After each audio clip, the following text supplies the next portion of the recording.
Thanks, Grail. I'll call the meeting to order. It's with great respect and humility that we acknowledge and honor the lands of the Snuneymuxw people.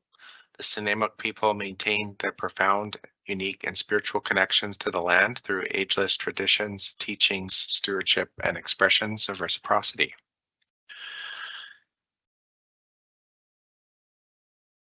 There are no transfer of items to open meeting this evening. Are there any deletions, additions, or changes in order to the agenda?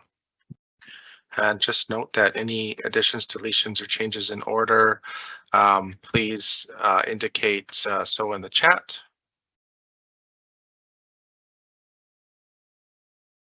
Can I get a motion to approve the agenda, please? Moved by Leanne.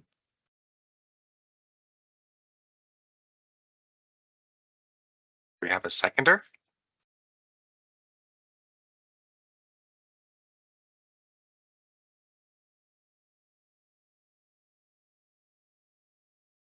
Seconded by Leanna. Any discussion? Seeing none, I'll call the question. Is there anyone opposed to approval of the agenda? It's carried. Thank you.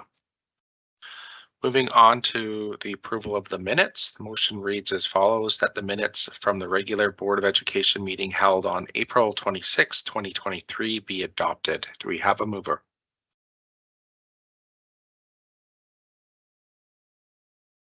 Moved by Leanne, seconded by Charlene. Any discussion? Seeing none, I'll call the question. Is anybody opposed to the adoption of the April 26th minutes?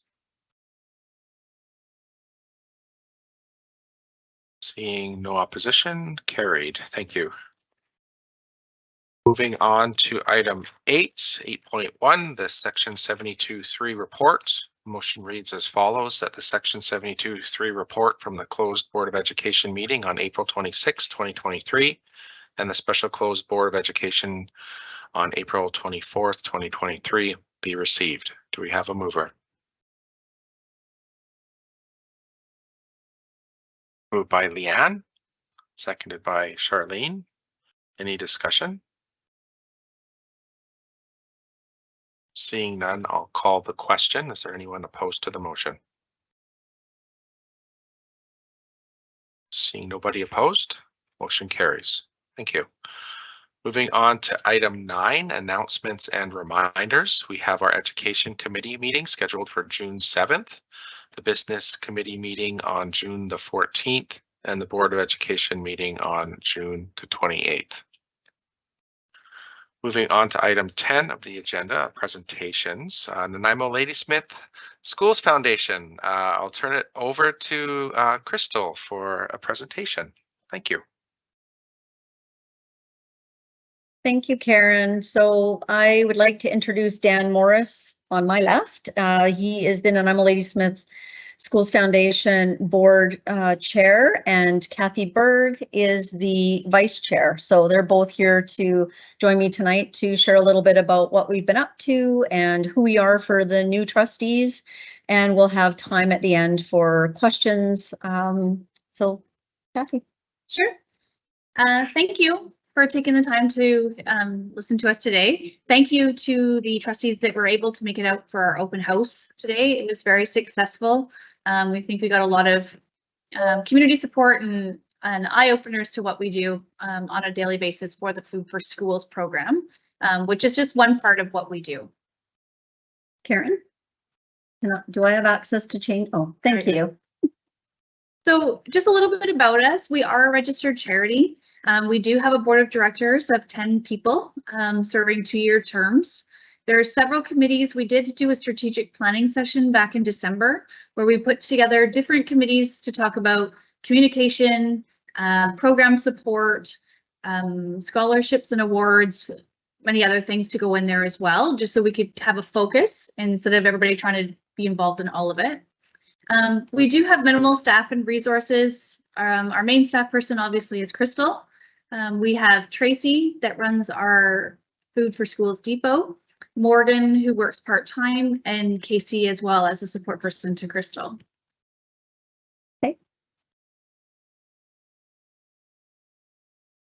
So we do have some partnerships and generous donors throughout the community that we absolutely appreciate all that they do for us. It helps us develop and implement direct to student approach. We're able to allocate funds for different student needs, be it food, be it supplies, be it paying for other student support, things like glasses or dental or anything else that they may need. We're wanting to encourage all students to pursue post-secondary education and training, no matter where they come from. They don't need to be an affluent student. We want to help out kids that are gone through diversity and worked really hard to get to the end of their school career. We also want to provide the schools with funds where otherwise not available. So maybe there's something that the school isn't able to help out with. We're able to go out there and help support them, giving back as well.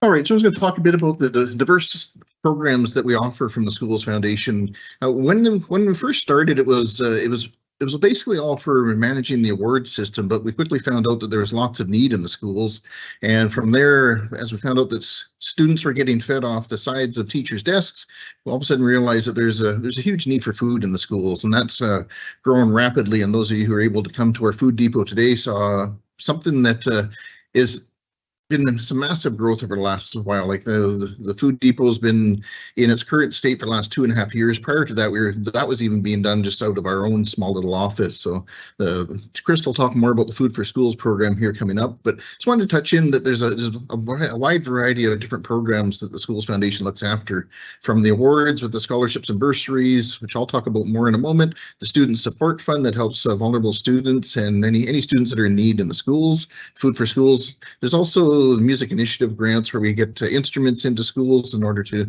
help support the different programs that schools are able to offer, as well as enhanced learning initiatives where we can help fund smaller programs that schools are able to offer to students. And on the next slide. So the scholarships, bursaries, and awards, we're in the process of renaming this award, more of a focus on awards than scholarships, because there's a lot of need that's out there, and it's not always based on scholastic standing. So there's a lot of awards and bursaries that students apply for. As Kathy mentioned, we had a strategic planning session last year, and we were able to pull in frontline workers from the schools, as well as some of the librarians and the different people in the high schools who help us award these different awards and bursaries to the different students in the schools. And one thing that came up is we're really good at helping. We have lots of awards or lots of scholarships that help the ones that are being awarded for their scholastic standings. We have lots of the ones that are helping out for the adversity, who have overcome big challenges, but we have a big gap in the middle of where we're missing out everybody else that's doing their best and not being a problem in school, yet still make it through. And they're like most of us that make it out there into life and didn't have the top grades. So at the bottom of the screen, we have a commitment to increase the available awards in 2024 and going forward.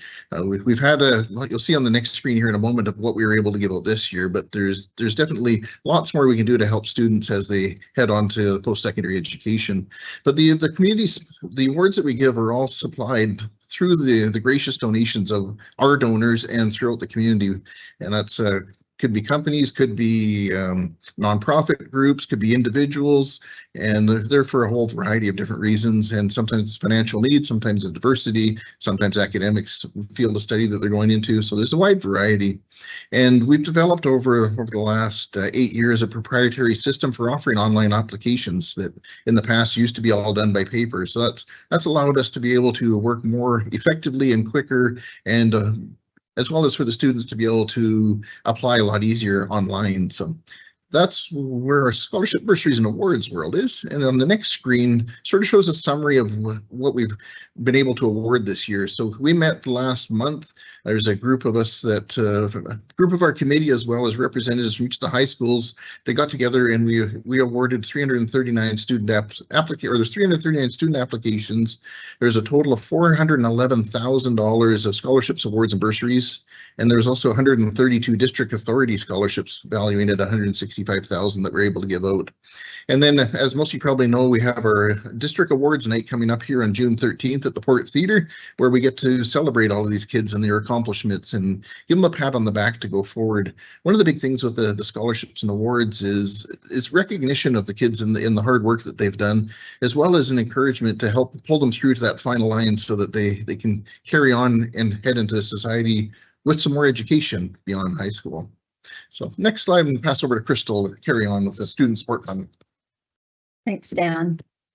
So another one of the big areas that the foundation has been focusing on for the last several years is to address the issues of individual students requiring support. So through the Student Support Fund, we're able to work directly with all school staff, principals, teachers, child and youth care workers, counselors that come directly to us and request supports for individual students. So some of the most obvious are things like clothing and shoes and school supplies, but we've also covered things like band rentals, grad fees, fees for field trips, eyeglasses, medical and dental, emergency medical and dental supports. This last year with the Student Affordability Fund, we were able to help increase the amount of support that we could provide to students for school supplies and a few of the identified items that were available under the Student Affordability Fund. However, in addition to that, we are also able to provide some pretty incredible supports to some students who were really came upon some hard times. We've had a couple of emergency dental situations where one was a kindergarten student who had over $2,500 worth of dental work that needed to be done, a whole mouthful of trouble. And most recently, we've had another student who has not been able to attend class because their mouth has been so sore. So we just approved support. And of course, we look to what other supports are available, and we're sort of we're available in the case where the other provincial or federal dental programs aren't suitable. There are some families that just fall through the cracks and aren't able to receive support through those means. So we're pleased to be able to do that. Next, please, Karen. Thank you. So this year there was about 900 students that received school supplies through the support of the Nanaimo Smith Schools Foundation, and also the some of the extras through the Affordability Fund. We provide packages to schools for individual students when they need them in the start of the school year. And then we're also able to support families who were not able to pay their $40 fee for their school supplies. So we work with schools to really identify where those needs are. And when families have fallen on hard times, we're able to step in and take away a little bit of the pressure for them. There was an additional, approximately $61,000 in individual supports this year. Another story, we just had a family with 3 young children that two of the children needed eyeglasses. So they were in the process of getting those now as well. Next. So food for schools, it's been talked about a lot the last couple of years, and for the new trustees and those on the call that aren't as familiar, the Schools Foundation has had a history of providing support for school food programs for years. We had a partnership with Breakfast Clubs of Canada. We're able to generate a little bit of support for individual schools. And back in 2018, we decided to try something a little bit different and pilot a project that would support all schools in the district to access food for their students for their breakfast, lunch, and snack programs. Next slide, please, Karen. So our goal has always been to create an equitable and sustainable food programming supports for students regardless of where they attend school. We all know, and I'm not going to get into the details of why it's so important. I mean, it creates, inclusive school communities and increased learning, and there's better attendance and behavior and all of those reasons for students to be supported. And so we've been really instrumental, I think, in getting more supports into the schools. So like I said, back in 2018, we had this idea, let's try piloting something district-wide. Then we got hit with COVID, and the district was so great in allowing the program to move into the John Barsby multi-purpose room, and there was a transition of all staffing in the district to make sure that their students were taken care of. And we have had calls from across the province. We've had media reports from across Canada regarding the way that our school district, so thank you to all of you for believing in this program and allowing us to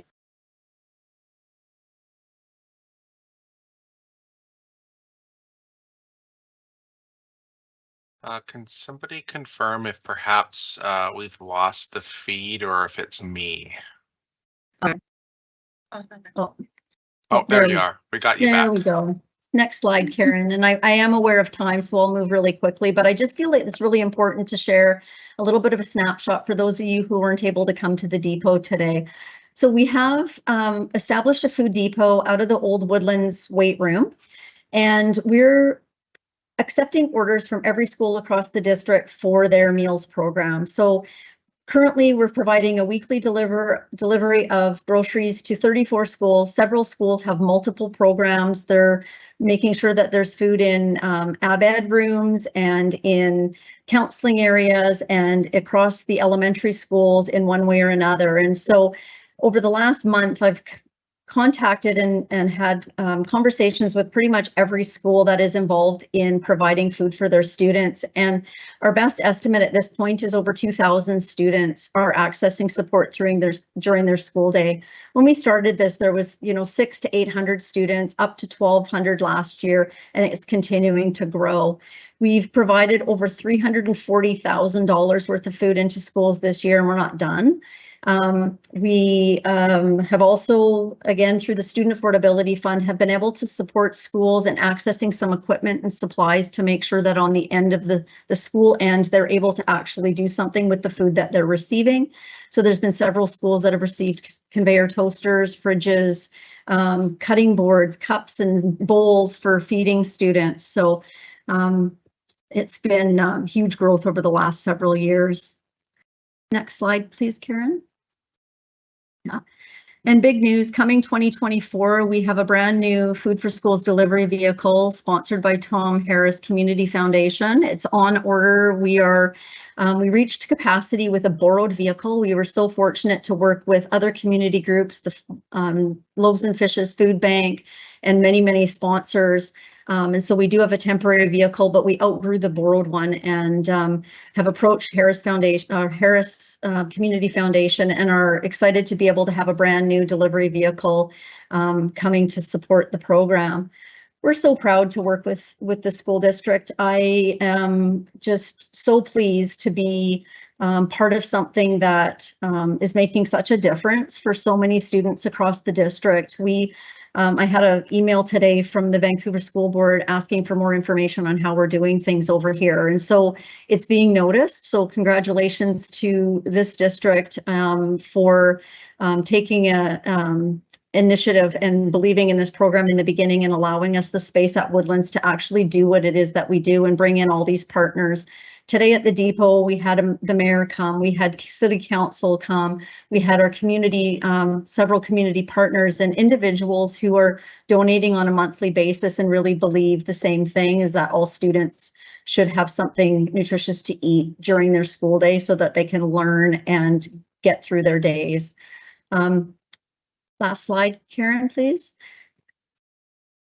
It's a lot for one sort of session, but I did want to just touch on other grants. Kathy had sort of mentioned that we do try and fill in the gaps where there's other needs. So transportation has been a big issue for a lot of students. They're either cross-enrolled or traveling from other areas of town. The Learning Alt students tend to have a bit of a challenge sometimes getting to and from school. And so we've had some funders come forward and we're able to present funds to the school for them to be able to buy bus passes for their students.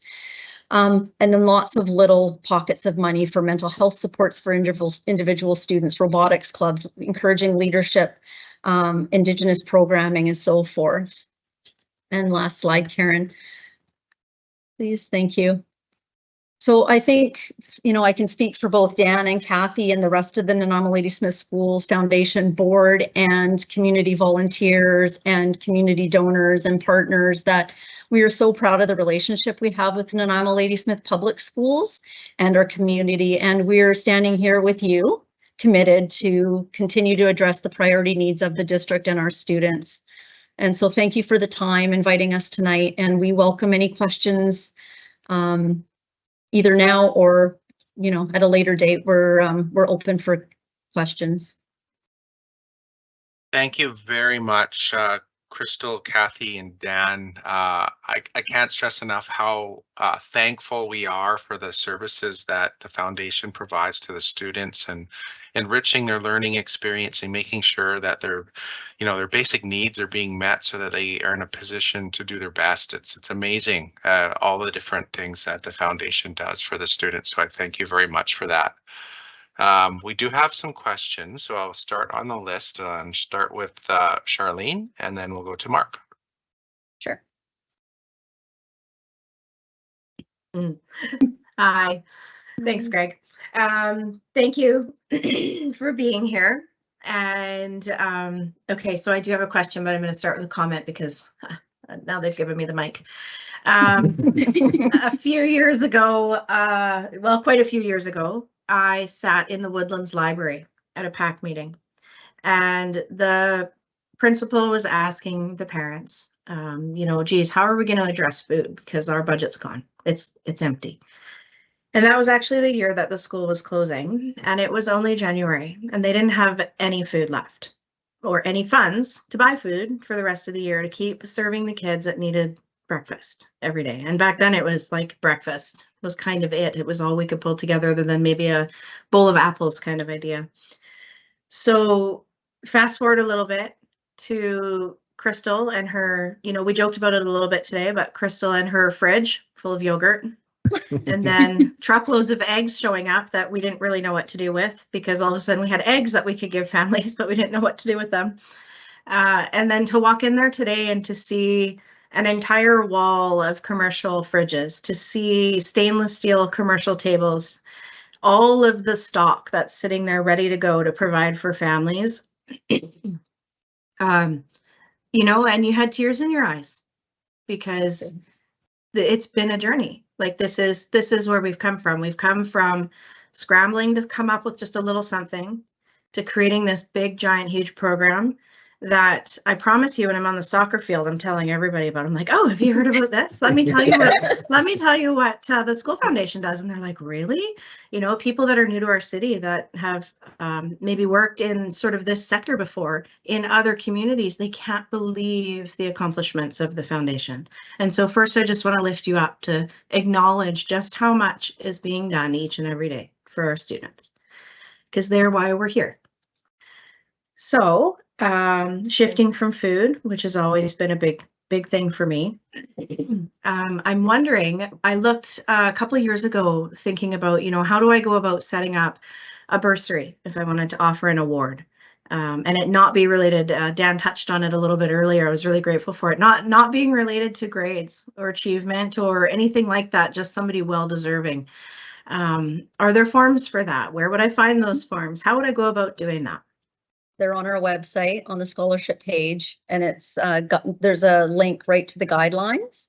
There's a fillable form on there that you can fill out. It collects all the sort of the relevant data. We've prioritized, so we have the categories now, so it kind of helps to sort of get things started. And then we always suggest for people to contact the office, and we have a conversation about that. It's really important to us to make sure that our donors are providing their award to the student that they believe in, you know, that that area of focus that they're interested in. So, okay, yeah.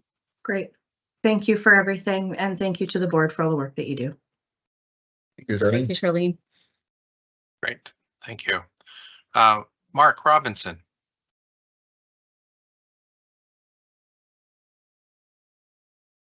Thank you, Greg. I'm just going to read verbatim what I put in the text was, thank you so much for everything that the foundation does at the public education. Doesn't always capture in provincial funding. I mean, so many students are positively impacted by the services given over the years. So thank you so much. It's over the decades. It's so wonderful. Thank you all. Thank you. Thank you, Tom. Thanks, Tom. Thank Oh, you. Mark, sorry. I was looking at the thing. Okay, are there any other speakers that would like to ask questions or comment? I don't see any, so I'll just thank you again so much for your time. Chantel says it takes a lot of pressure off our PACs as well, and thank you for all your hard work. Appreciate your time and all the efforts that the foundation does to improve the experiences and life outcomes for our students. So it's really great work, and I look forward to continuing on and seeing where we go in the future. Oh, Greg. sorry. Before you go, I just had noticed that Leanna would like to comment as well. I don't know. Hello? Oh, we've Sorry. got you. Sorry. You guys, I love you all so very deeply. Today was amazing. I just like people were so excited seeing the bins and how they're lined up. And I was talking to us sales and marketing manager from the Clippers, and he had all these ideas and he wants to help support. Like, it was just coming from really interesting ways, things that you wouldn't necessarily think of, like anything from maybe just some tickets to a game where kids would never be able to go to a game, to like supporting on a bigger level towards food and bigger items. So it was just really amazing, the conversations today, and I'm so happy to be a part of our little group. And yeah, I'm a big Crystal fangirl, and I couldn't quite make it to you, even though I was there for so long. Like, every time you were like either in an interview or there was a camera crew, or like it was really cool. Thank you guys so much. I appreciate everything that you do, and I also talk about it ad nauseum, basically until people tell me to stop. Thank you. Thank you, Leanna, and thank you for making the time to come today. Great. Thank you very much. One final call. Any other comments or questions? Seeing none, again, I'll thank you for coming out this evening and sharing with the board. So Thank you. Pleasure. Thank you. Have a great evening, everybody. You too. Bye-bye. Bye. Okay, so we will move on to section 11 in our agenda, 11.1, correspondence from A West. There's a suggested motion, and just a reminder, our options are to refer to staff for response, to refer to chair for response, or to refer to a committee for discussion, or receive for information. Motion, Tanya, would you like to move the motion? Yes, I will. Would you like me to read it? Yes, please.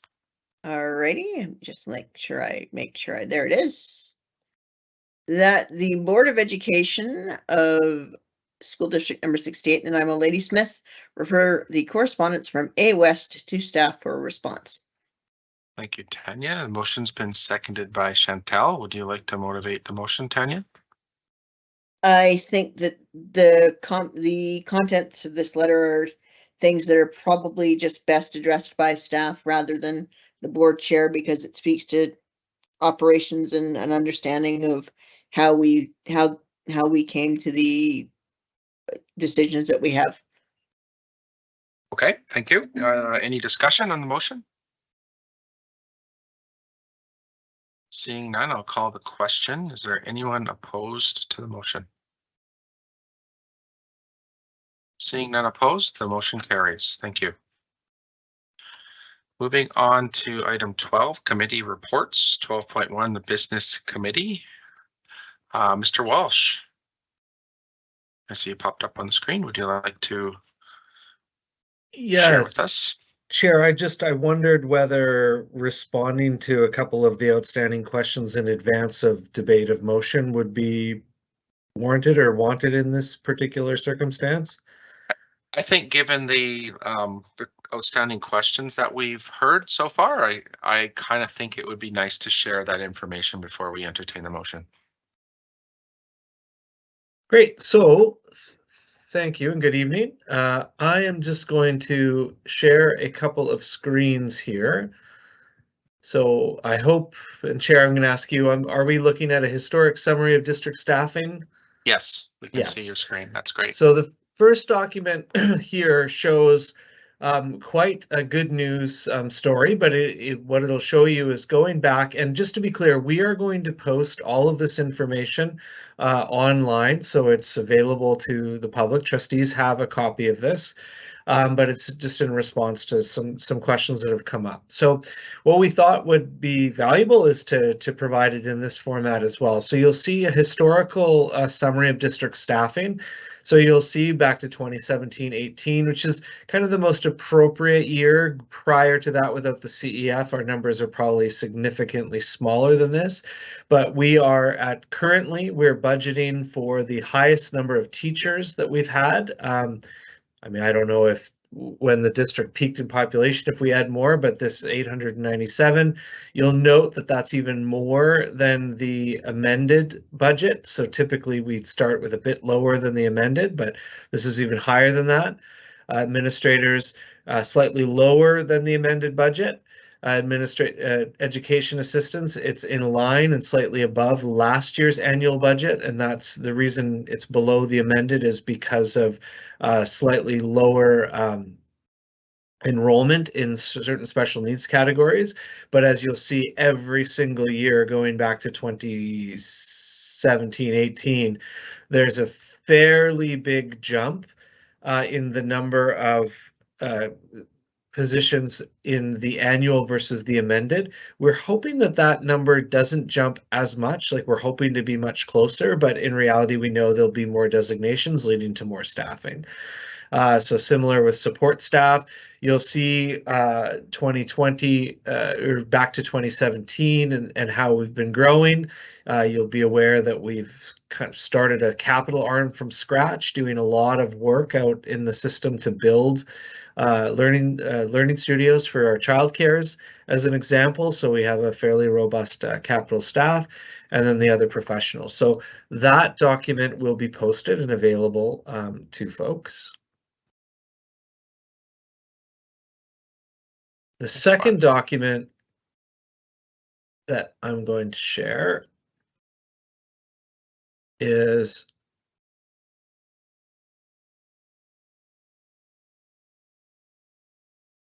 the summary more specifically of our education assistant categories. So the various roles that fall underneath that education assistant role. So as I think we've talked about, is the Ministry of Education gives us these really broad buckets. So teachers, administrators, education assistants, support staff, and then particularly in the education assistants, you have all these different roles that fall under that. Be similar as support staff, you'd have your electricians, your plumbers, etc., fall under that broad category. So you'll see here, scrolling to the bottom, you'll see our enrollment, that we're basing enrollment off 757 funded students.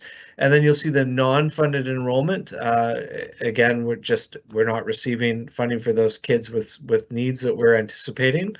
But then at the very bottom, you'll see the special needs students to EA ratio. So we are going to have 4.92 students for every EA, and that's all of the various categories. But then when you look back in time, you'll see that that ratio is actually the best it's ever been.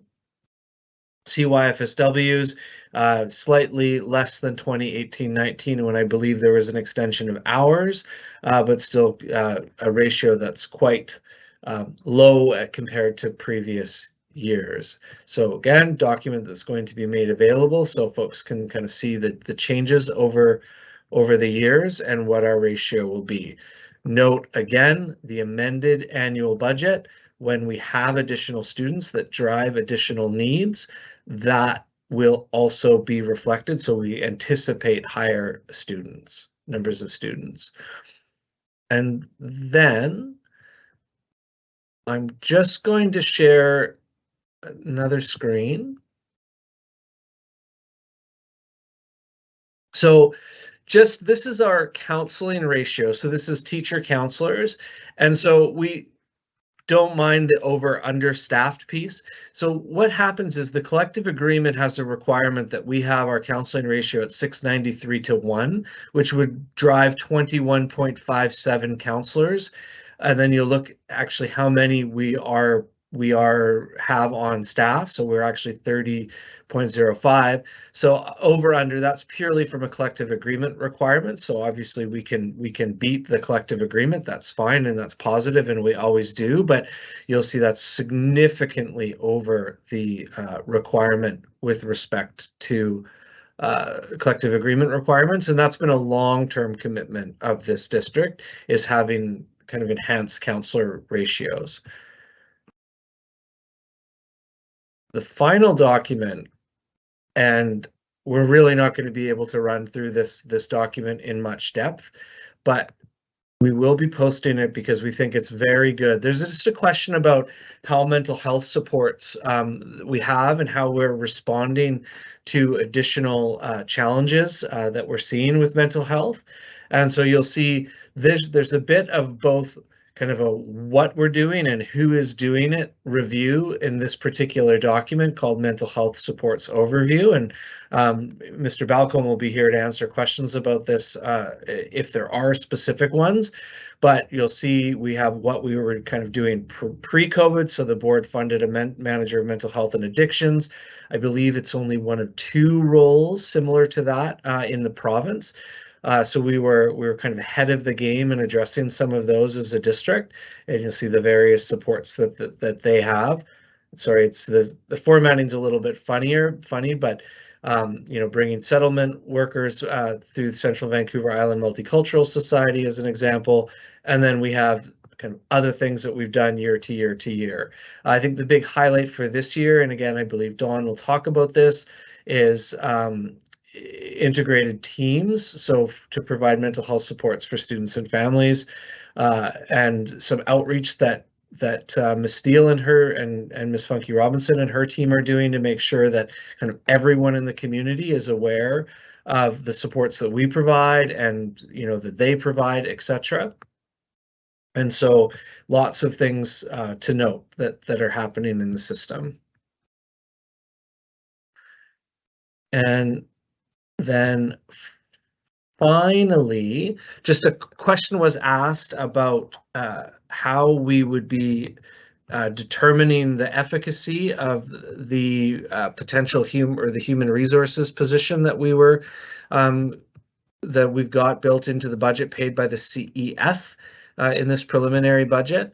And so specifically, let's bring that up.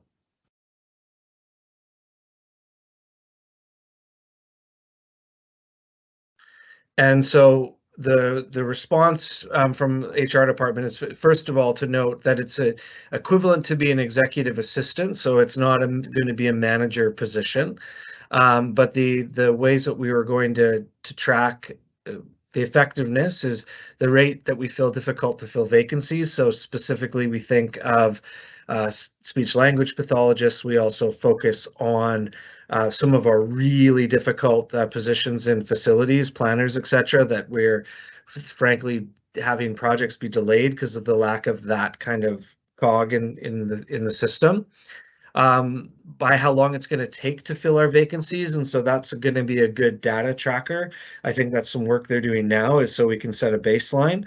Obviously, quality of applicants to fill the difficult positions. So that's going to be a bit subjective, but certainly HR is intending to report out to the board on that front, and then attrition. So the hiring versus the loss as well. So part of the role of the job is going to be making sure that we're but that we're data driven as well, because it's just a gap that we don't have necessarily because of the amount of time available to us. So it was pretty quick there, but certainly we will be posting that information online for the public to be able to see. And thank you, and I'm happy to answer questions either now or when appropriate as the motions are discussed and or debated.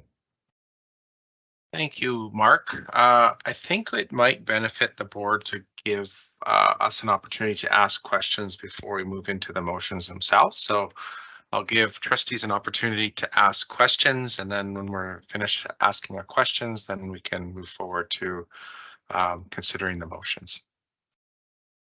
So are there any questions that trustees have that I'd like to ask? Chantel. Hi, yeah, thank you. Through you, Chair, to Mark. It's interesting because the information that you all worked on over the weekend to send us, it actually, raised even more questions that would not be able to be answered here. It's really a breakout of more to see more data within the budget that broken out, like the support staff, who does that include, things of that nature. So I guess my question is, you know what, I'm going to leave it to Mark Robinson because I see he's next on the list. I think I'm going to think about my question a little bit more here and then ask it after. So I don't think it's fully formed in my head right now. Thank you. Okay, thanks, Chantal. Perhaps you could add yourself back to the list when you're ready.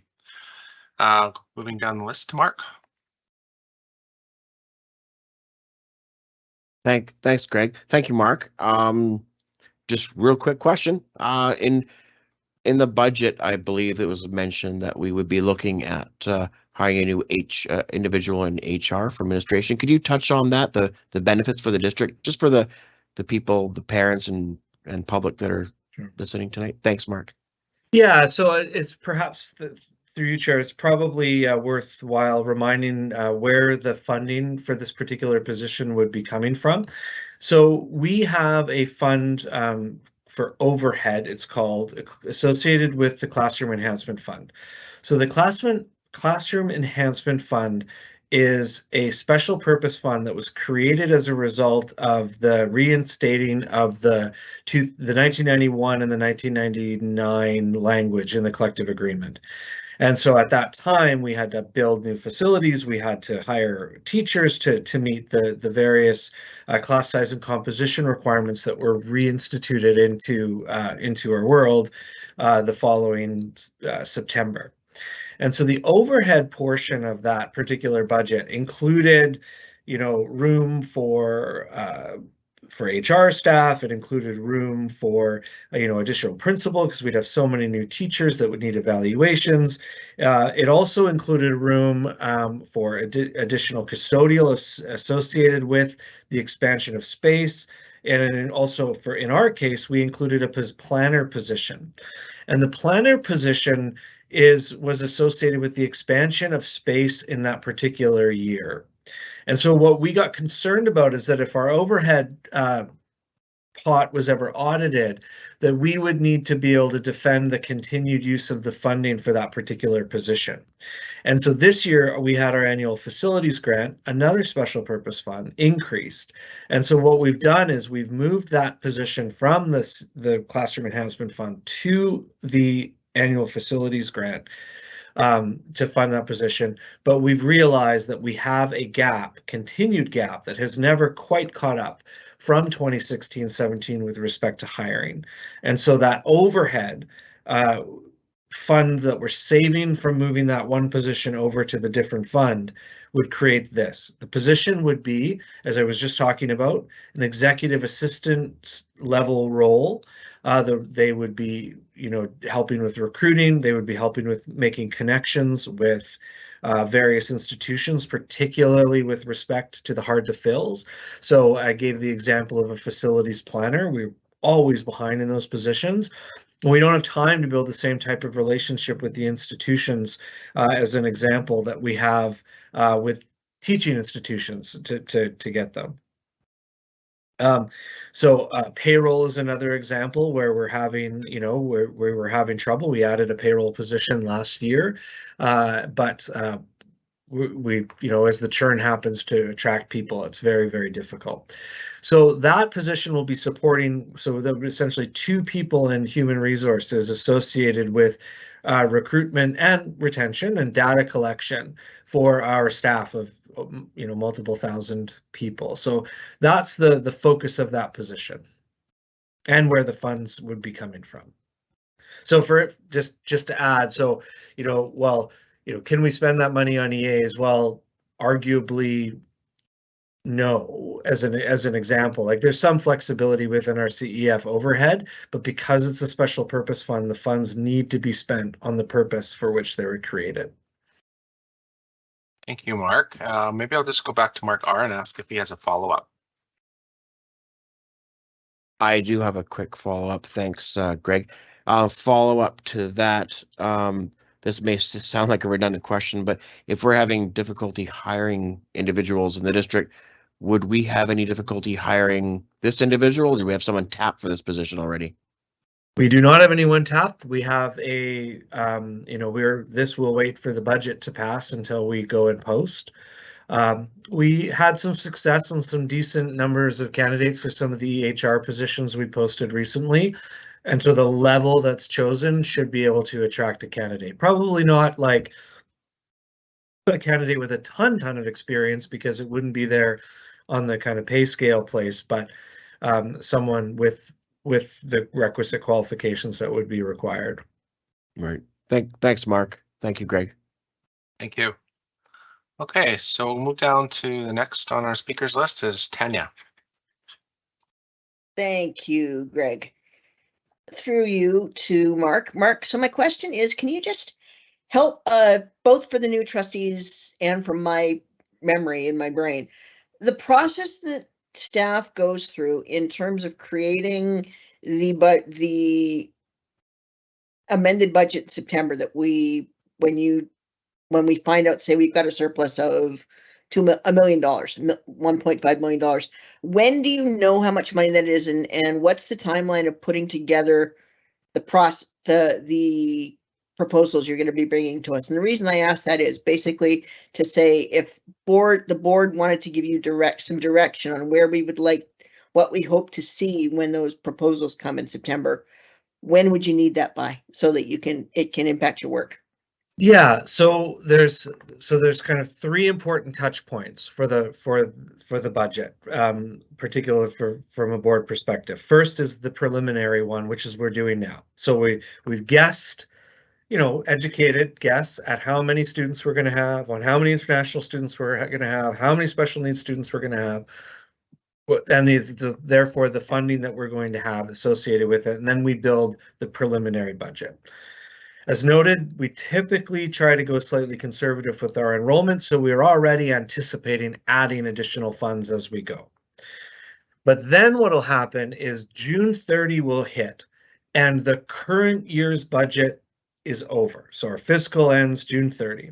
And then we start doing the process of our year end, and of course our audit.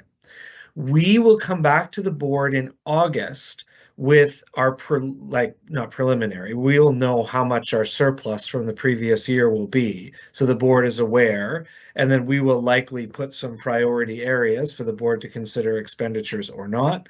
And then the end of September, the board will ultimately make a determination to pass the audited financial statements and to make any determination with respect to the surplus expenditure. The last important touch point is typically January. I don't think it has to be statutorily, but typically January is when the amended annual budget will come. So that's when the board will see, oh, okay, we started with 312 EAs, but we had a whole influx of, additional designations. We got more money. Now it's 319 or 321 or whatever that number is. So that's a January discussion. So September will be the time. But just to remind everyone, we do not have a local capital transfer in this current budget now, because we anticipate a surplus, and that's where we'd be focusing it on. So it's very important to remind the board that if we did the initial local capital transfer as we normally do in the preliminary annual, we would be facing a bit of a deficit this year. It's one of the reasons that we're in such good shape. Okay, thank you. Follow up, Tanya? I have another question in my mind, but I don't think even I can stretch it into making it connected to this, so I'll put myself back on the list. Okay, thanks. And I guess I'm next, and it's good timing because I'd like to follow up on Tanya's question Mark, I'm wondering if you could point us towards our budget calendar. I know in the past we've had a calendar that's helped trustees know when these different components come forward. Perhaps that's something that we could dig up and resend to trustees going forward so that we can keep track of the dates or roughly the dates, a month even, when we're going to be expected to consider these different components of the budget cycle. Sure, I will delay for a moment and ask Karen if she could, I'm just looking for the document. I know that it's been prepared in the past, and I just can't remember exactly which meeting that was. So we're happy to send that out. We'll make sure, hopefully there's a link, but we will send that out and we will post it if it's not already posted. Right, thank you. Chantel and then Tanya. Hi, thank you. Through you, Chair, through you, Greg. Quick clarification. I'm looking at these additional measures planned for 2023.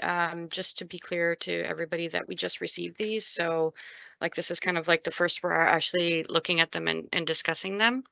So I have some questions in regards to the additional measures planned for 2023, 2024. You know, aside from the other additional measures in previous years. If I'm not mistaken, the ICY teams are funded through MCFD, or is it the Ministry of Education specialized ICY teams? Mark? Tanya, can I delay for a second, let you double check, or Dawn, do you have that response? I saw the superintendent popping on. I believe those ICYs are funded through the ministry, and our role is to partner with them and involve our staff in working collaboratively with those. I know there's been a big increase in through the pandemic in collaborating with outside agencies, and it's definitely a strength of the system going forward, but I'm not sure of the funding source. I believe it is external. Yes, I'm pretty sure it is because I think other districts had that pilot project last Yep. year. So anything else here on the additional measures planned for 2023, 2024 that impacts our budget? Like the Roots of Empathy program, I'm not quite sure what that is. I hear it's for daycares or something like that, so. No, I don't believe that was any my of these. follow-up. Yeah, sorry, I don't believe any of these have any additional pressures on the budget.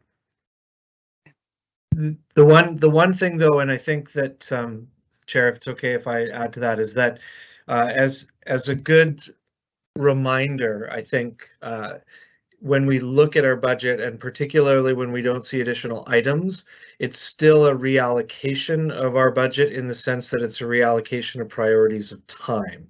So if we don't have a person, we are still, sorry, if we don't have an additional person, as an example, we still have a change in focus. So Jackie's time or Dawn's time or my time or whoever's time is focused on it. So it's really important that when we, just to keep that in mind. So just if there's no resource necessarily specifically attached financially, ultimately there is, it's just being reallocated in the form of time.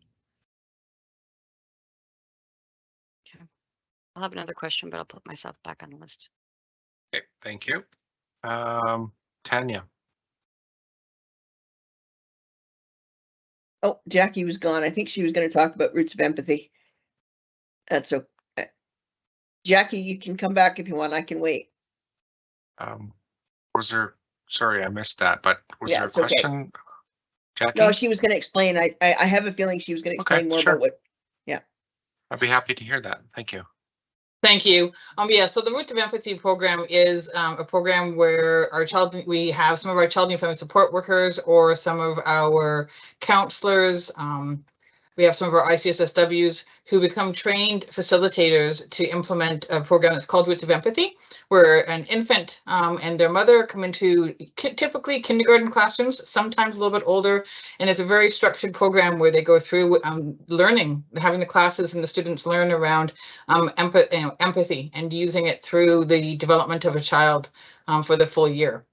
So we did have some additional funding that was actually some grant money that came in, as well as some of the mental health grant that we used to retrain some of our facilitators to get it going for next year. But there won't be any other additional costs. If there's schools that are going to implement it, we'll have the staff now trained and be able to utilize them.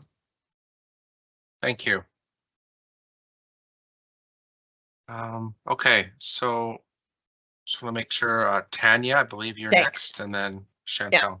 Thanks, and thank you for that, Jackie. It's such a great program. I just really wanted people to hear about it. So my question is, Mark, is going back to Mark's questions about the position around the HR. I had asked you about data and tracking and getting a sense of how we would know that it's working, that it's making a difference. How long do you think it'll take before the board could get some meaningful data to say, yeah, this has improved our recruitment? And so do you think we could have that by January, February, a sort of sense of the impact it's having? Is that reasonable? So through the chair, I feel like by the time, if the board approved the budget as an example this evening, we're in the position to post, but the funding doesn't actually kick in until July the 1st. Fair enough. Right, Yeah. so this is for next year. So we would post, who knows how long holidays take to actually fill. So say the person's kind of not sitting in their chair until September, and then they're gonna need at least a calendar year, I would suspect, of getting out and making the connections to Okay. the payroll places, etc. The data collection, though, will be, start immediately, and we'll be able to get some of that sense. But I would think that until part of the role is going to be making those connections with the places that we don't necessarily have the same level of connection to attract and get people. So I wouldn't want to suggest that we'd be moving the needle within 4 months. Okay. Okay. Thank you. Do you need a follow-up, Tanya? What, you've got off the screen, so I'm gonna. Oh, sorry. No, I'm good. Greg, could I just there is on page 11 of the preliminary annual budget. So it's been presented multiple times in multiple meetings, but the actual report on page 11 has a budget timeline. The only thing it doesn't say, though, is in September, the surplus discussion will happen. It says financial statements presented and approved by the board. So I think what we might do is just add the board will determine the allocation of the surplus, if any, to that particular document. So that would be on page what of our actual agenda? Do you have that handy? It won't be in this agenda because we did this. This is just the pure financial document, ministry document. It will be in the previous meeting, the meeting before that. But what I'll do is I will ask Karen if she could send it to trustees, and then we'll post it somewhere prominent once we've made the adjustment to September. Perfect. Thank you. Okay, so we'll go back to the list, and anyone that hasn't spoken yet would like to speak. Seeing none, then I will go back to Chantel.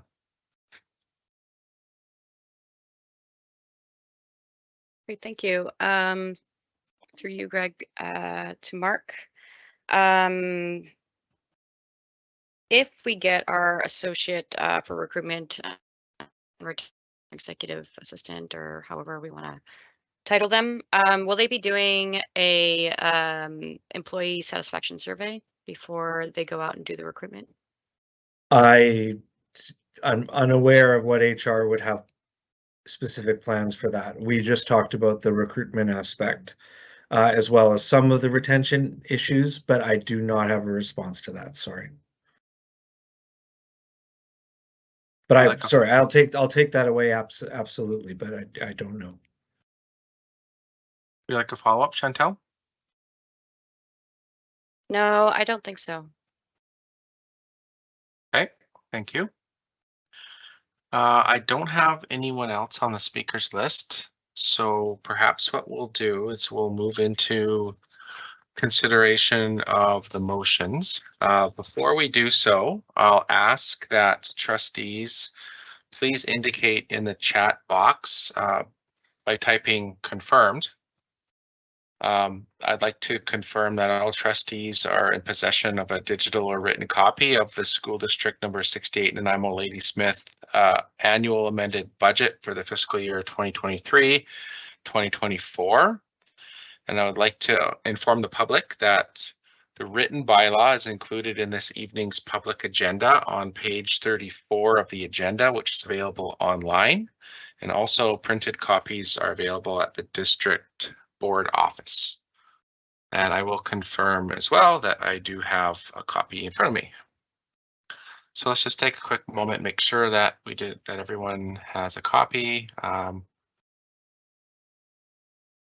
Chantel is saying 33. Or the readings are on page 32. Yes, sorry. The bylaw itself, though, is Yes. actually starts on page 34. But That's you're right, of the report. It's very of the confusing. agenda. Thank you. Yeah, thank you. So I need to just make sure. So we've got Tom, Chantel, Charlene, Mark, Leanne, Tanya, Leanna, myself, Tanya. I believe that's everybody. Okay, so I'll pass it over to you, Tanya, if you want to lead us through the motions. Thank you. Yes, motion number 1, and just a reminder that this motion needs to be unanimous in order to proceed the way we would, in order to finish the budget tonight. That the Board of Education of School District number 68, and I'm a Ladysmith, give the annual budget bylaw for fiscal year 2023-24 all 3 readings at 1 meeting today, this 24th day of May 2023. Thank you, Tanya. Do we have a seconder? Seconded by Charlene. Would you like to motivate the motion, Tanya? Yes, please. Thought a lot about how I was going to motivate this motion, and I have been a trustee now. This is my 3rd term, and the first budget of every new term, even for me, it feels like it's a more complex, more rushed process, because as a new board, we're getting used to it all. We're coming together and doing our creation of a group and forming as a team, and we're still working on that as we're doing our governance training. So I think that what I'm going to say is I believe this is a good budget. We've heard even from our CUPE reps who have asked us to look at increasing EA hours, that this is still a good news budget. We are one of the few districts in the province that isn't facing cuts or deficits. We're working hard and we're in a strong position. So I would encourage my colleagues, and in fact probably urge my colleagues, let's get this budget done. Let's continue our work on governance. Let's work on our new strategic plan, and then we can use that information that we gather as we continue this work to let staff know what we're thinking in terms of where we would like to see any surplus funds directed in the fall.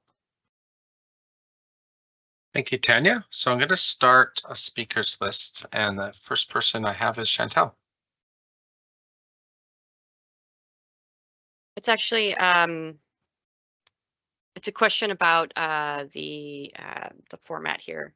You know, I've done a lot of budgets in my life, and from many different walks of life, but a school district budget when you're a trustee is a little bit different.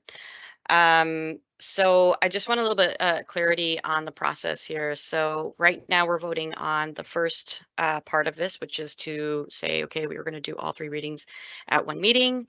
And then if it's approved, we go on to reading the first part. Do we have an opportunity to speak during those readings? Yes, and Mark, I would defer to you as well. Yeah, absolutely. So the idea is that So the unanimous has to be unanimous for the bylaws to be read all in one, for it to be read all in one evening. Then trustees, they pass or don't pass that. If it passed, then someone reads the bylaw for the first time. Then there's debate, and you can debate it 3 times, frankly, with the same points, theoretically, although realistically that wouldn't happen. So yes, there is debate about the substantive issue in each reading. And those just need to be a majority vote, correct? Sorry, yes, absolutely. The only unanimous one is the initial one. Thank you. Thank you, Chantal. Thank you, Mark. Okay, thanks, Mark, for letting us know he's having some computer connection challenges right now. Okay, so motion's been seconded. Any other comments or questions? I don't see any. I'll call the question, and remember, trustees, that this is requires a unanimous vote for it to pass. So I'll call the question. Is there anyone opposed to the motion?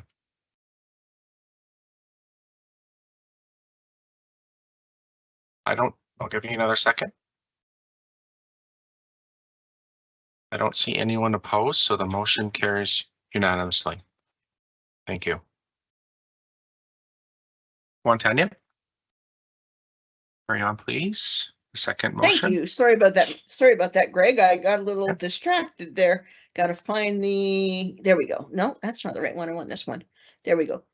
Motion that the Board of Education of School District number 68 and adopt the annual budget bylaw for fiscal year 2023-24 cited as School District number 68 and I'm a Ladysmith annual budget bylaw for fiscal year 2023-24 being a bylaw associated with the annual budget showing the estimated revenue and expense for the 2023-2024 fiscal year and the total budget bylaw amount of $200,588,300 for the 2023-2024 fiscal year. Ready first time this 24th day of May, 2023.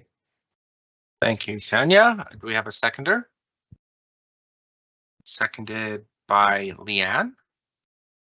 I'm going to start a speakers list. So Chantal.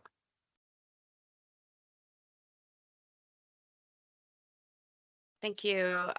Through you, Chair, to the public. It's actually a comment more than anything else. And I wrote it out so that I would be able to be on track and not take too long. And I will try not to take too long. I'd like to make clear kind of why I'll be voting the way I'll be voting. I do carry some ongoing concerns and questions regarding this budget. I don't fully agree with it, though I know we definitely need a healthy reserve. I also feel we need to make sure that the priorities for students and staff to be properly supported during a mental health crisis. And one of the ways we can do this is by increasing EA hours and more EAs in general on a consistent yearly basis. As we have recently learned, it would cost roughly an estimated $218,000 to bring 124 EAs to 28 hours, basically increasing them 1 hour. We have a healthy budget. It's a great, good news budget. I totally agree with that. And it's even better because we have a 10% increase from the ministry for designations funding for our special needs students, for our disabled students. And I think that we can have a really big impact, especially at this time when those students, staff, and families desperately need it. We've heard from public engagement, CUPE, and DTAs that EAs are the most requested change in our budget. And we know as of this year, with better diagnostic criteria, 1 in 29 will be diagnosed with autism, 1 in 20 will be diagnosed with ADHD. We are looking at an increase of those diagnoses, and we need to be prepared for that. Those students who are not yet designated also need supports as well. And it's terrible that they are not funded before they are designated, but that is what's happening here, especially with assessments taking a couple of years to happen. And our ratios of EAs to students with disabilities really hasn't changed that much. I know, Mark, you think it's great and stuff like that, and it's great, but we really need better ratios. That is a really important aspect. And I'm just worried that over the next few years with the reopening of Rutherford, our priorities are going to shift. We need to focus on that responsibly, and it's a good idea. I just think that we need more bodies on the ground who are trauma informed to support staff, to create a healthy work environment, to show that we are providing a living wage for workers that helps recruitment and retention, and that we can ensure that we have enough staff who are properly trained and paid, that supports a safe, healthy, inclusive environment for all of our school community, which also helps with a greater graduation success rate. So that is why I'll be voting the way I'll be voting. And I know that I thank the staff wholeheartedly for doing an amazing job on this, and really showing us that, like, we are doing good. You know, we're not cutting programs, we're not, cutting staff, and I really, really, really appreciate it. I just feel that our ground staff are our huge priority, and I think this could have been a good place to start. So, thank you very much. Thank you, Chantel. We'll move on to Tanya. Thank you. And I want to say that I do wholeheartedly agree that we have to address the issue around EAs, and I will be strongly speaking in favor of that as we look at our next strategic plan, and it has to be a priority. Mental health has to be a priority. EAs has to be a priority. Advocacy has to be a priority. All of these things. And despite that, knowing the other districts who are struggling and having some concerns about just the global economy right now, because there is some unrest down south of us around their federal deficit budget and the potential of a default in the US and what the potential global impact of that could be. I normally do not feel the need to budget conservatively, but right now I do. So I think that this budget is a good step, and I believe that we have the tools, the skills, the knowledge, and the people here who can we can work together, and we can come up with a strategic plan that will address all the concerns that Chantel and I both share about the need for mental health and EAs and all of those important topics. Thank you, Tanya. Next on our list here is Tom. Yeah, thank you, Chair. I'm really impressed and thank Chantel for her really articulate voice there. I don't have those kind of wonderful words put together. I thank her for sharing them. But I do want to just point out that what I see in the numbers in terms of our EA staffing is a commitment that is waned. What I see is a commitment that had its roots in the Classroom Enhancement Fund in that era of trying to put classes back together, but I don't see the same commitment in the numbers since COVID. And I keep hearing from senior staff that we're seeing more complex behaviors and more complex needs amongst our students. So I want to make sure that we're hearing those voices and that we're making sure we have plenty of boots on the ground and that we take a look at what the commitment was like to grow EA supports before COVID and after COVID, and to me that's imbalanced. So I'm going to be voting my way, and I just wanted to share with the room why I will be. So thanks a lot. Thanks, Tom. Charlene. Excuse me. Pardon me. Oh my goodness. Sorry. Hi. Thank you. So I am going to be speaking in favor of the budget this evening. I just want to acknowledge the connection between the strategic plan and the budgeting cycle and the budget process. And so what I see here is a number of shifts, perhaps movements between funds, but all of which align with the current strategic plan, which is set up for renewal at the end of this year, and will be some work that the board undertakes in the next little bit, which I think will be very important. That being said, I also want to talk a little bit about the history and historical information that I think would be required to dig into in order to make any changes to this budget, specifically in relation to EAs and recruitment and retention across the board. Over a year ago, there was a very large report put together by the BC School Employers Association, Public School Employers Association, to the depth of 274 pages.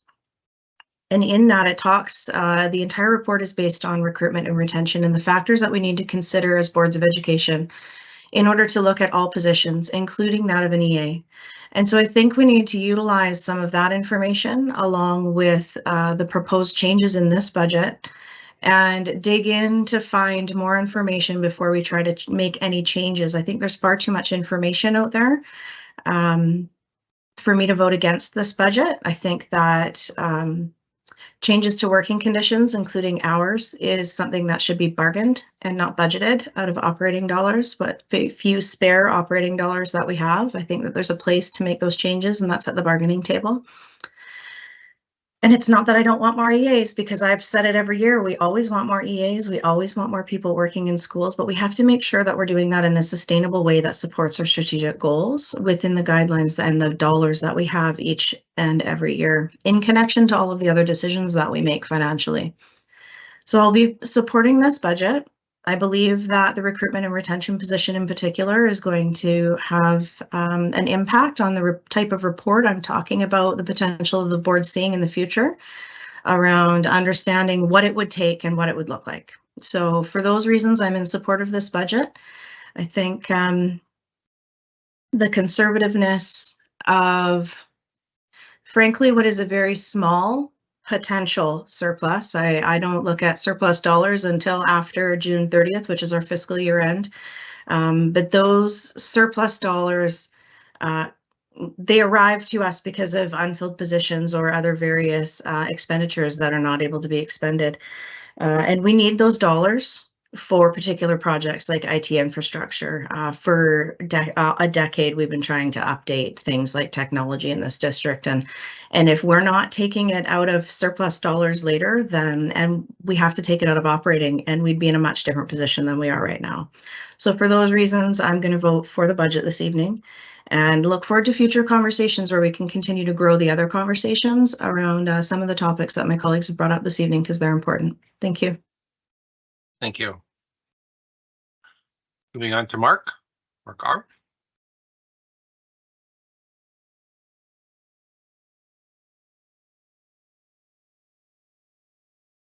I know that he's having some connection problems, so we'll give him a moment.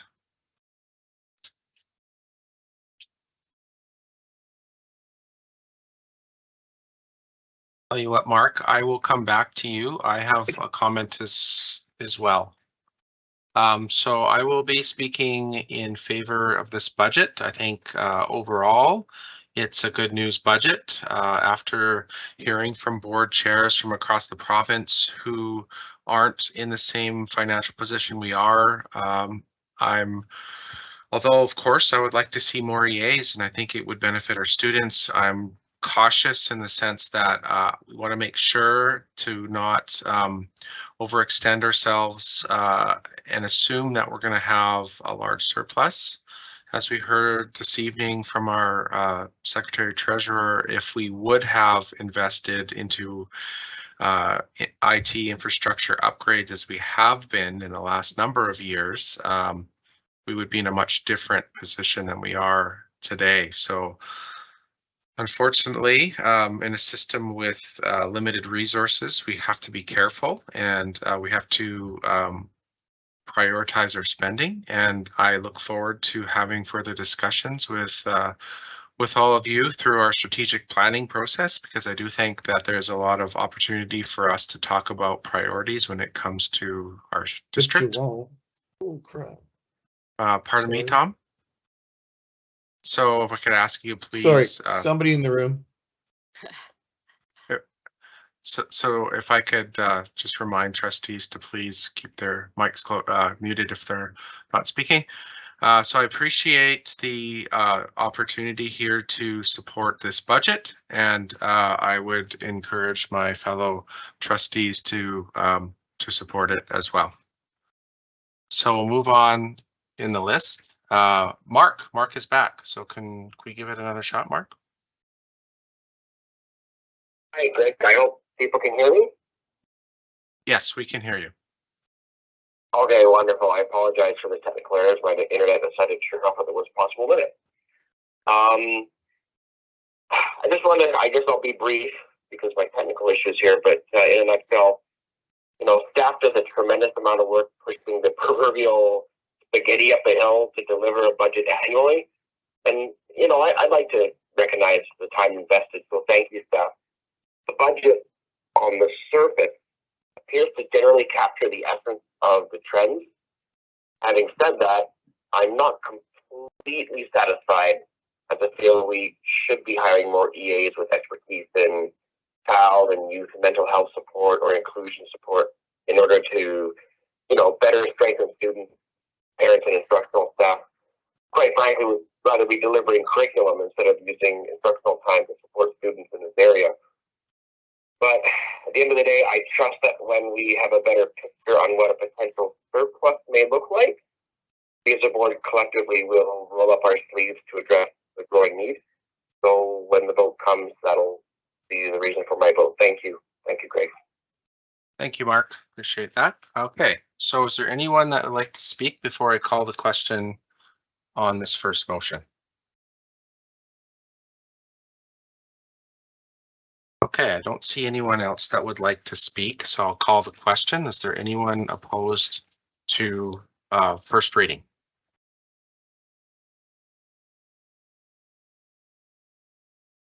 Opposed, we have Chantel. Motion carries. Thank you.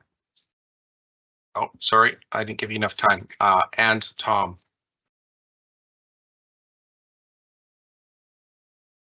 I'll give it another few seconds here in case anyone's typing.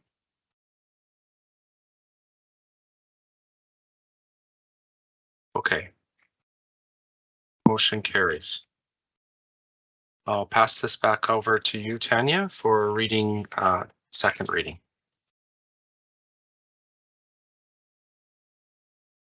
Thank you, Chair. Second reading, that the Board of Education of School District number 68 adopt the annual budget bylaw for fiscal year 2023-2024, cited as School District number 68 in the Nanaimo Ladysmith annual budget bylaw for fiscal year 2023-2024, being a bylaw associated with the annual budget showing the estimated revenue and expense for the 2023-2024 fiscal year and the total budget bylaw amount of $200,588,300 for the 2023-2024 fiscal year, read a second time this 24th day of May 2023. Thank you, Tanya.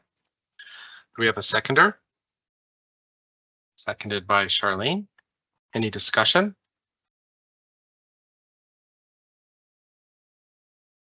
Seeing no discussion, then I will call the question. Is there anyone opposed to the motion?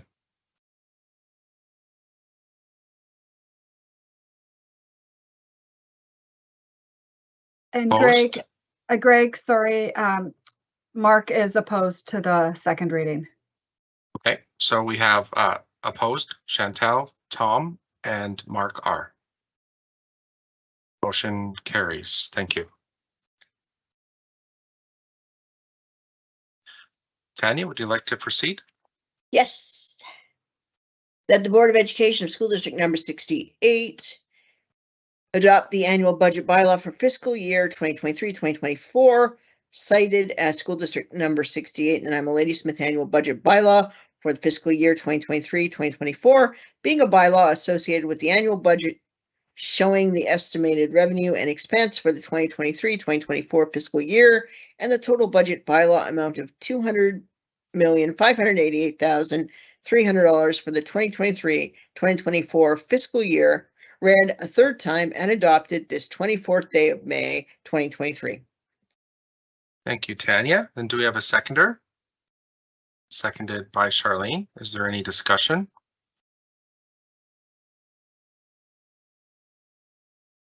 Seeing no discussion, I'll call the question on the motion. Is there anyone opposed to the motion?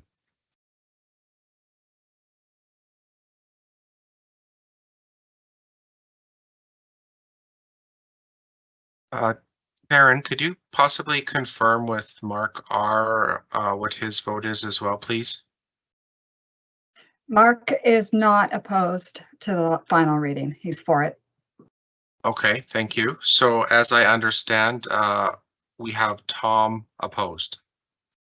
And Chantal, can you please confirm you wrote not opposed, but I just want to double check. Can you please confirm that for me?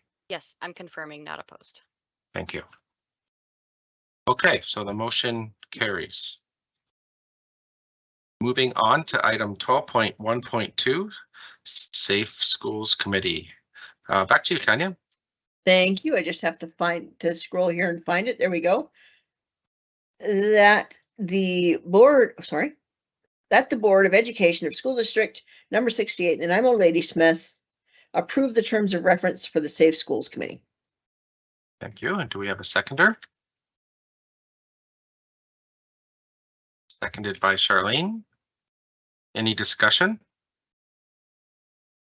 I'll quickly motivate. Oh, I'm sorry. That's sorry, okay. Tanya. I'll just, Go no, ahead. it's okay. I mean, I'm hoping this one's pretty self-explanatory. I think that the committee, first of all, we need to reiterate that all the talk we've talked about mental health and just knowing the state of the world right now, this is, I think, some of the most important work that we are doing along with JEDI. This committee is a huge support to the work of JEDI, and the team involved in the committee has done a tremendous amount of work in creating these terms of reference. I think that they very well reflect the intention of the board and what we hope for from this committee. So I think that I would love to see this one pass unanimously.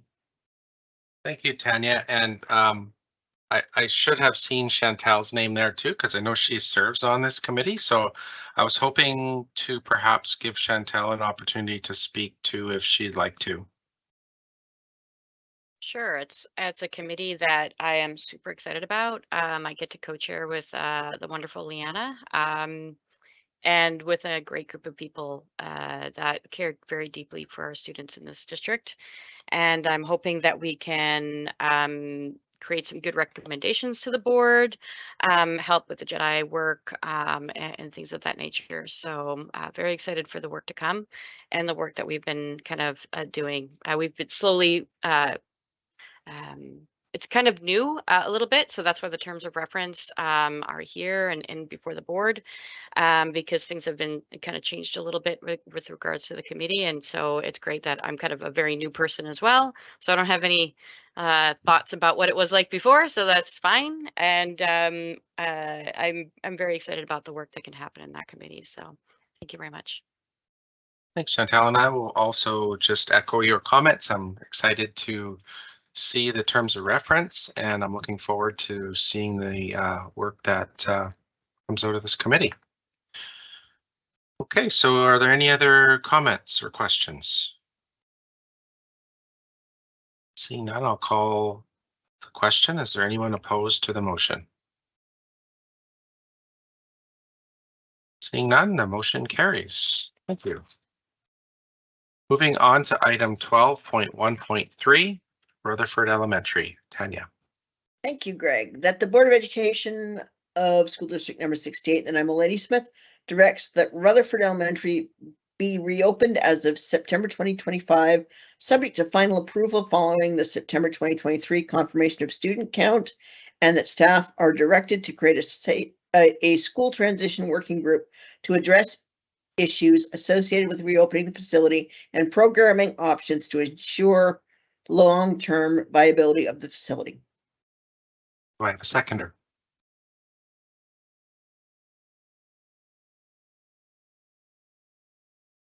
Seconded by Charlene. Would you like to motivate the motion, Tanya? Thank you. I know that there are many who would love to see Rutherford, have wanted to see Rutherford reopen now, or even in 2024. And I was one of those folks. After giving it consideration, I do understand staff's logic and thinking. I do think we have to be very careful.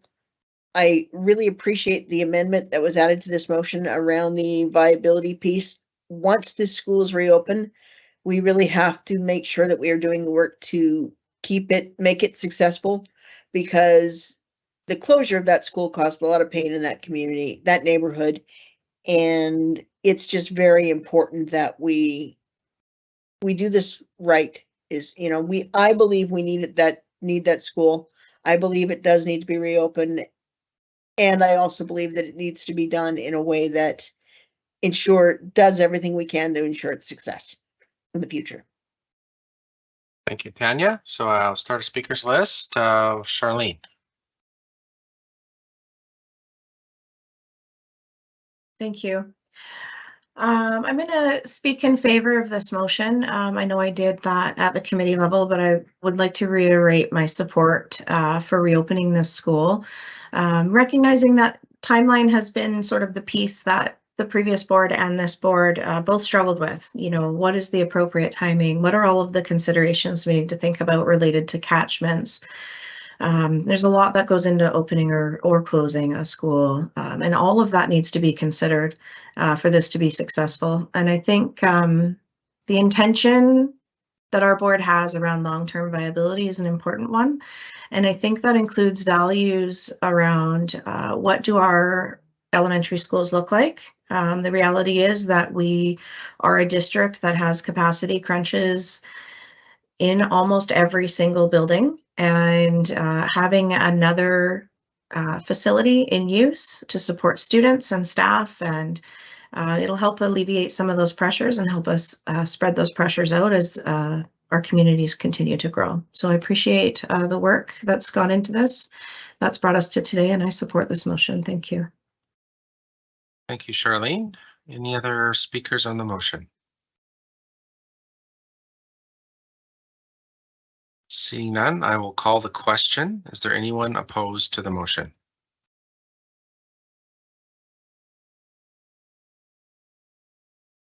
Motion carries. Thank you. Moving on to 12.2, Education Committee. We have one motion. Not sure if Chantal, someone was going to take this. Actually, I think I'll leave that. Mark just was able to put something in here. I don't know if he can come on. This is kind of his. He's been the impetus for this great motion here. But I will read it if he can't come on. What I would suggest, if it's okay with you, if you could read the motion, No and problem. if we have a seconder, then we can have discussion and debate. Fantastic. That the Board of Education of School District Number 68 in Nanaimo Ladysmith requests that staff provide a list of student engagement involvement at the district and board level and to report back at the next Education Committee meeting. Thank you. Do we have a seconder?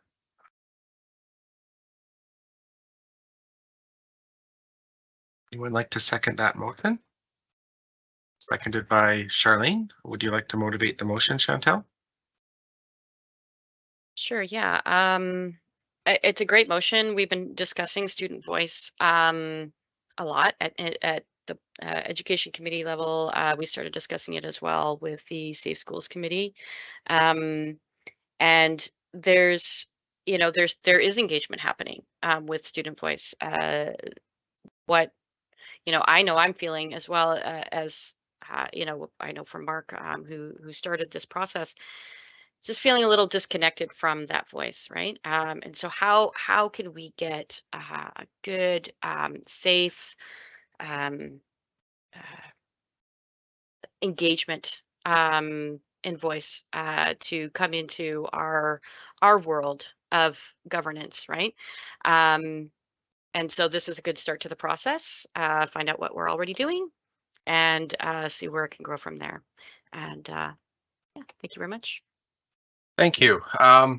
I did want to provide Mark R with an opportunity to speak to his motion. I know that he's having some connectivity issues. One option, Mark, if you can hear me, is to call in to the number that's in the meeting invite, and that should put you in the meeting through your telephone if you can't get in via computer. Chair, I just put some information in the chat about that. Okay, shares with me that he's been readmitted to the room as a member of the public, but he can't speak. Perhaps Karen, are we able to change the status of Mark from to a presenter so that he could speak? Maybe I can even do that. Greg, I have Mark on the line right now. Mark, you Okay. can go ahead. Thank you.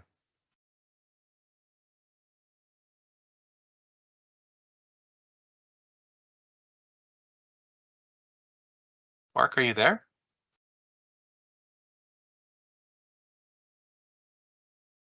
Hey, Greg, are you able to hear me? Oh, we hear you now. Yes. Go ahead, Mark. Okay, wonderful.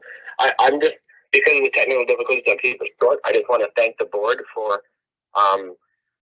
deciding to look at this. I'm very appreciative of this. It's been decades and decades in the making, and I hope that something positive comes out of it. I hope that student voices are enhanced, and I certainly appreciate all the work and the staff and trustees have put into it so far.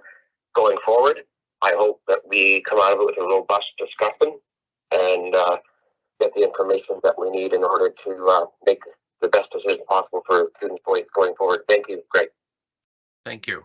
Anyone else like to speak?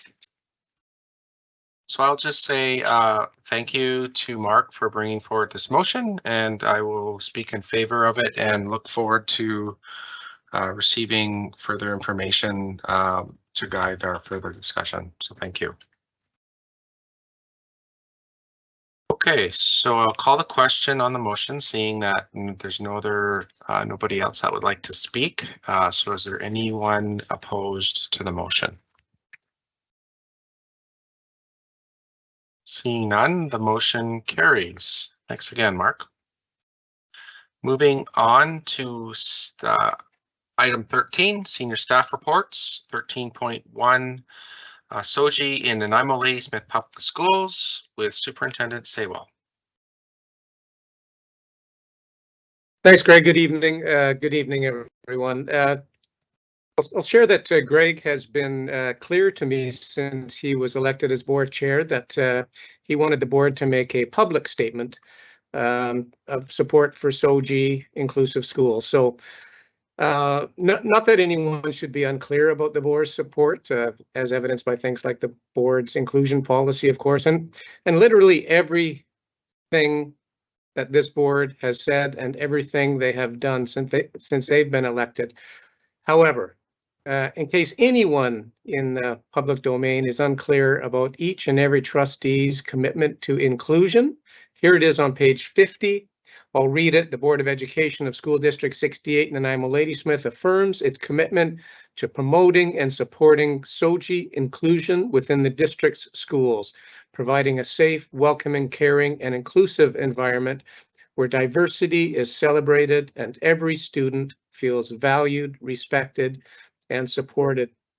On page 51, you'll see a poster with each trustee's photo, and our communications officer, Dale Burgos, will share that poster far and wide. We'll put it up in schools, we'll share it on the website, and we'll share it on social media. So thank you, Greg, and I'll leave it to you to support the motion. Thank you. So I'm going to ask our Vice Chair, Charlene, to take over the chair for a moment so that I can read the motion. Okay. Thank you, Greg. Go ahead. Thank you. So the motion reads that the Board of Education of School District number 68, Nanaimo Ladysmith, affirms its commitment to providing and supporting SOGI inclusive inclusion within the district schools, providing a safe, welcoming, caring, and inclusive environment where diversity is celebrated and every student feels valued, respected, and supported. Thank you very much. Is there a second for that motion?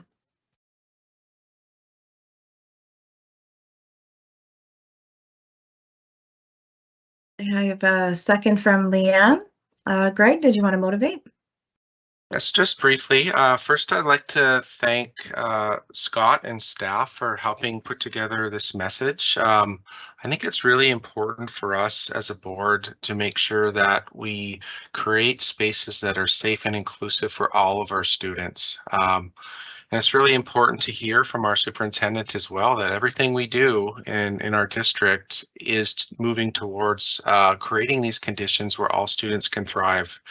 And I really think that it's an important message to stand behind, and we want to make it clear to our community and to our students and our staff that we support all of you, regardless of your sexual orientation, gender identity, culture, religion, color.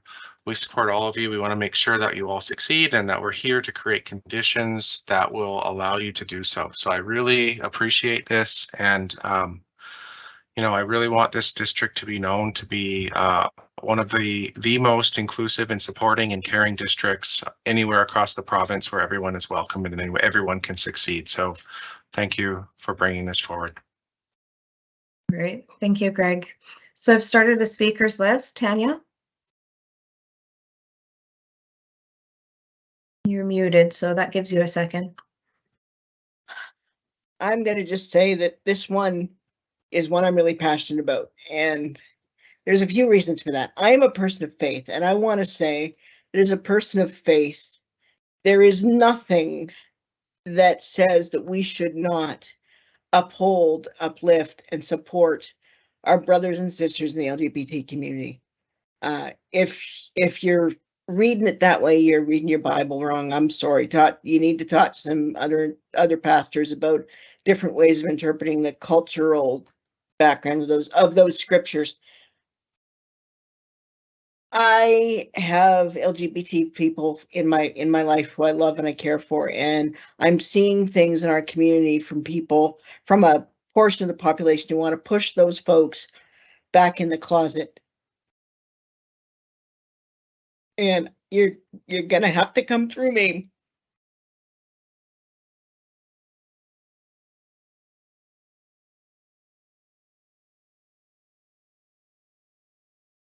Good.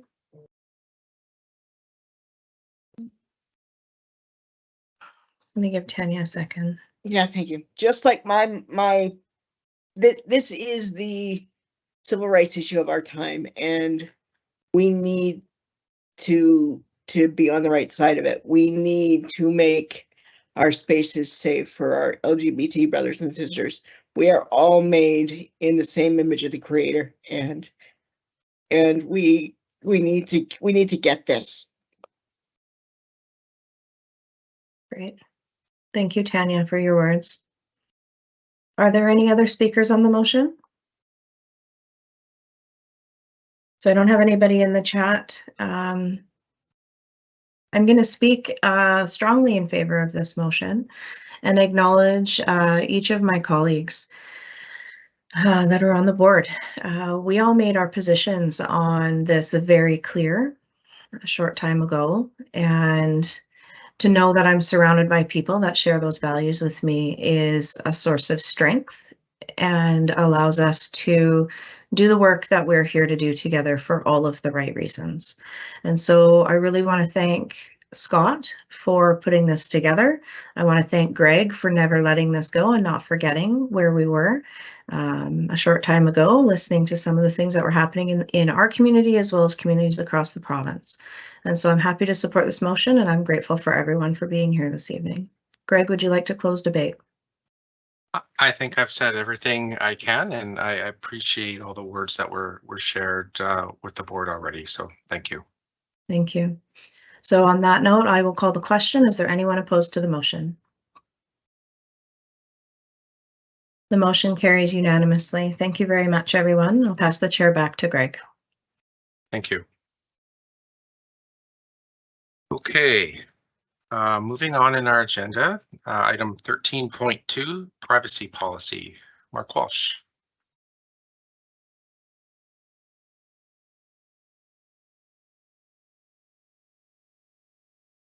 Yes, thanks, Chair, or thanks, Greg. So this evening, the privacy policy is just coming back following public consultation. Just a reminder that, and I want to really give a shout out to Mr. Burgos and the work that he's done putting together what is a template privacy policy and administrative procedures across the province. Frankly, excellent work. And so the idea is that here we are with a enhanced, I think we live in a society that with enhanced privacy expectations, as well as a legal framework that has certain requirements of a district, including how we deal with breaches, etc. And so it's really important that we have a policy in place that shows our community and also shows that we're committed to privacy, as well as shows the Office of the Information and Privacy Commissioner that we're certainly compliant with legislative requirements. And so we didn't really get feedback with respect to the policy, which is, I think, a testament to the depth and strength of the work that was done. So it's there for the board's consideration. Thank you, Mark. And maybe if I may indulge the board for a quick moment, just to thank the policy committee and staff for its work. The board may have noticed over the last, well, since we became elected as a board, that we are making some good progress on our policies. And I think we have a good solid process now. And I think that's really important given the number of policies that are on our work plan. So just wanted to share that with you all, and look forward to supporting this motion should it be moved and seconded. So do we have a mover? Would you like to read the motion, Charlene? Sure. That the Board of Education of School District number 68, Nanaimo Ladysmith, adopt the privacy policy. Thank you. And do we have a seconder? Seconded by Leanne. Would you like to motivate the motion? Just briefly to say that the policy committee has done some really great work, and I appreciate everything that's gone into bringing us to this moment, sending it out to consultation, being thoughtful in their process, and making sure that they're looking at all aspects of our policies to support the board's work. So thank you very much. Thank you. Any discussion? Seeing none, I will call the question. Is there anyone opposed to the motion? No one opposed. Motion carries. Moving on, we have no unfinished business or new business this evening. Item 16 on our agenda for information. 16.1, we have the board motions report, and 16.2, trustee committee reports. Are there any questions on those two items? Seeing no questions in the chat, I will move on to question period. Karen, do we have any questions this evening?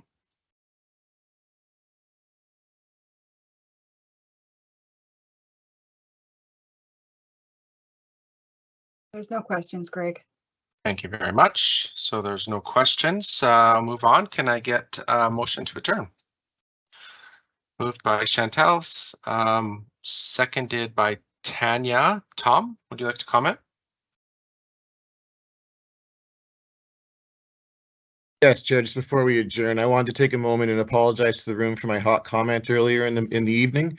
I apologize to you, Chair, and if it's okay, I'll be calling you later to do that in person. Thank you. Appreciate that, Tom. Okay, so anyone opposed to adjournment? Seeing none, meeting's adjourned at 7:55. Good work, everyone. I appreciate your time this evening, and I think we've got a lot accomplished tonight. Have a good evening.